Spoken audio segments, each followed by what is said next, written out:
हाय, good morning.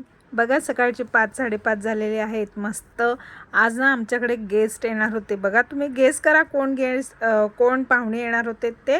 So मी उठली, छान fresh झाली आणि मिस्टरांचा डबा देखील करून घेतला मुलीचा आणि मिस्टरांचा. नंतर छान कचरा काढून घेतला. एकीकडे छान चहा उकळतो आहे. नंतर दुसरीकडे बघा पाणी गरम ठेवलं आहे आंघोळीचं मुलीचं. आणि ढोकळाही झाला आहे, तीही कढई वाढलेली आहे.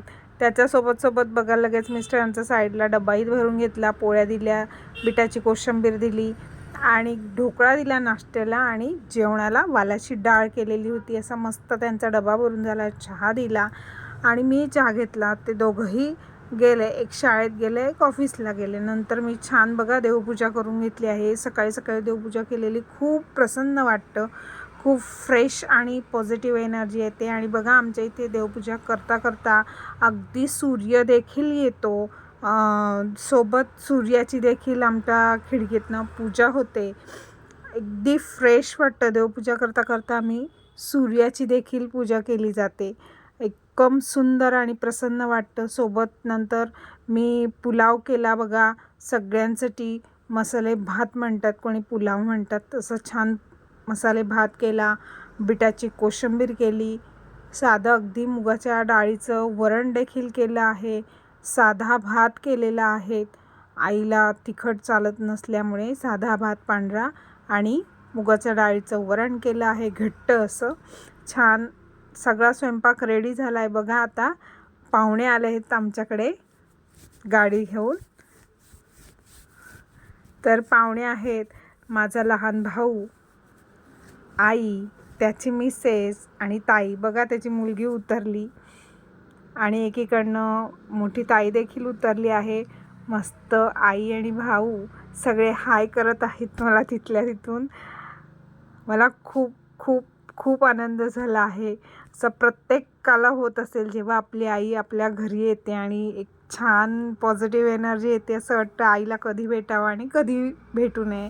असं खूप मज्जा, छान दिवसभर आमचा मस्त एन्जॉय केला आम्ही. बघा सोबत वहिनी पण आली आहे. मस्त तिचं हाय चालू आहे. ती बऱ्याच महिन्यांनी आली. सो ते सगळे एक दिवसासाठी का होईना पण छान आले बघा. आणि आमच्या शिवण्यासारखी अत्तू अत्तू अत्तू चालू होतं.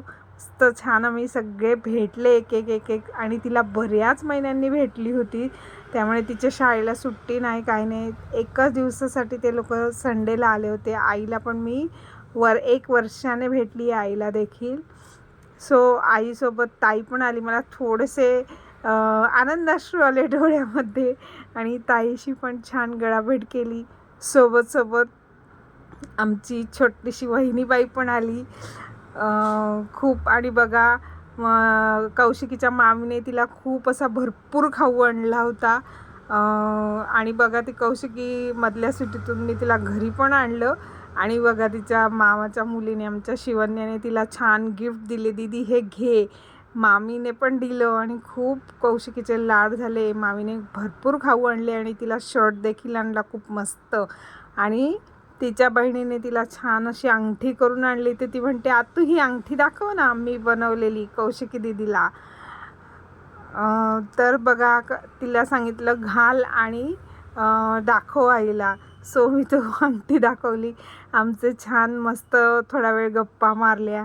आणि बघा सोबत फोटो, म्हणजे आजीचे लाड का नातवांना तर खूपच काय काय होतं की असं कधी आजीला भेटू आणि कधी नाही, असं छान असं फोटो सेशन चालू होतं. आणि एकीकडे बघा आता आम्ही जेवायला घेतला आहे, म्हणजे मसाले भात, कोशिंबीर आणि बुंदी रायता, पुरी, बटाट्याची भाजी असा मेनू होता. सगळ्यांनी छान जेवण करून घेतलं. आणि मस्त तर बघा गप्पा मारायला छान सगळे बसले आहेत. बऱ्याच दिवसांनी, बऱ्याच महिन्यांनी म्हणायला हरकत नाही, असे छान गप्पा मारणं चालू आहे याचं त्याचं. आणि छान आमच्या गप्पा झाल्या, छान चहा देखील झाला. आणि बघा आमची वहिनीबाईला खूप आवड आहे फोटो काढण्याची. मस्त ती म्हणत होती ताई व्हिडिओ करा माझा, मी इकडे फिरते तिकडे फिरते, माझा गोल फिरताना व्हिडिओ करा. सो तिने खूप एन्जॉय केलं, खूप फोटो काढले. आणि मुलींनी पण खूप फोटो काढले, भावाने काढले. आणि असे छान दिवस आमचा खूप एन्जॉय गेला मस्त. आणि बघा जायच्या वेळेला शिवन्या आमची रडत होती. आजी तिला सांगितलं की आजी इथेच राहणार आहे. सो तिला थोडंसं रडू आलं. माझी आजी आहे, माझ्यासोबत येईल. तर नाही, मला जायचं आहे असं रडत होती थोडीशी. मग तिला समजावलं की आजी एक अर्ध्या तासाने येणार आहे सोबत. बघा दादा पण बाय बाय करतो आहे. असा आमचा दिवस खूप छान एन्जॉय गेला. तुमच्याकडे पण होतं का असा दिवस एन्जॉय? खूपच सुंदर गेला, माझ्या आठवणीत राहिला असा दिवस. चला, व्हिडिओ आवडल्यास लाईक शेअर सबस्क्राईब करायला विसरू नका मैत्रिणींनो. बघा शिवा अजूनही रडते आहे, राग आला आहे तिला आजीचा.